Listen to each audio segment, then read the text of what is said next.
What is up, bitches and bitchettes? It's the Pink Panther here today with some Star Citizen for you. Today I'm going to be showing you one of the starter ships that you can get with the game. It comes, if you buy the pack, it comes with the game, and you can also get it with Star Citizen's single player campaign, Squadron 42. And that comes together as a whole bundle. Along with a hangar and some insurance. Now there are two packages like this. You can get one for this ship right here, the Mustang.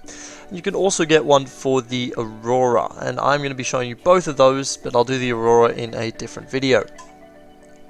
So first things first, as I do this walk around, you can probably see that the Mustang is quite a small ship. You just got the cockpit there and not much else. And it's very sharp and angular. It looks like it's built for speed, and that is what it's for. It's a racer, and it's a dogfighter, and it's not much else. So if you're playing Star Citizen for that aggressive play style of getting into dogfights or doing a lot of racing, then this is definitely the starter ship for you.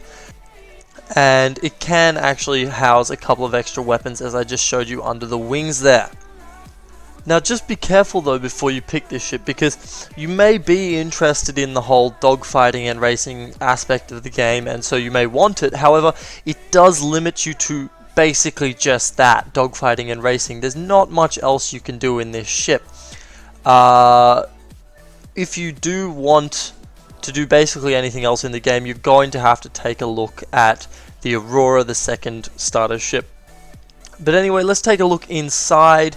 You can see that on the inside it's quite tight, quite cramped, and well, it is an early access alpha game, and so you did see my head clipping through the top there. But when you do sit down in the cockpit, you can see you get a very nice open view, basically a panoramic view from left to right of everything that's around you, which is perfect again for that dogfighting and that racing aspect of the game. You can really see what's going on around you. You can make those turns, you can make those decisions, and that is what the ship is built for.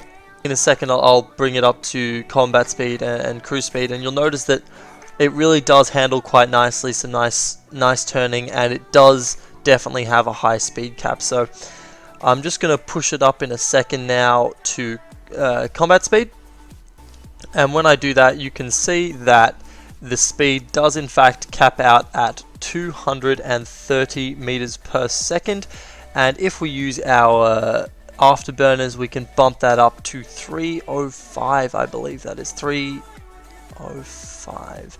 Now if I go to cruise speed, again we jump up to a lot faster, sitting at 715 meters per second, and that is the top speed of this ship. Now this is all well and good. You can travel very fast, but because it is such a small ship and it doesn't have any bed, any crew quarters, anything like that, no matter how fast you travel, you really can't explore that far, because it's a small ship. It has fuel restrictions and just general sleeping and food restrictions on how far you can take it. Another problem, as I've just shown you there, is with the incredible speeds that it can reach, when you do try and turn, the ship can handle it, sometimes you cannot, and as you just saw, I blacked out there trying to pull too many Gs. It's not something you probably want to do too much in game, so maybe before you actually get into any of the fighting or the racing, you should definitely have a bit of a free fly and really test the limits of what it is you can and can't do in this ship. Like you can see, I'm really pushing it there. But all in all, I honestly believe with its really nice view, it's quite easy to see, easy to understand heads-up display up in the top left-hand corner there with the shielding and your weapon systems and whatnot, and just the general look of the ship from the outside. It is a very good ship to start yourself off with. Don't get me wrong. I mean, I'm definitely into the trading part, so it's probably not my first pick, but it is definitely a good ship to start yourself off with. And just remember that because you will be playing this game with other people and you'll be spending a lot of time in your ships, that the overall look of the ship is quite important. Like the aesthetics do matter in this game. At least to me they do, and I hope they do to you, because a lot of time and effort has been put into it, so it's a good idea to really make the most of that by choosing a ship you like the look of. Anyway, that right there was the Mustang Alpha for you, one of the starter ships for Star Citizen.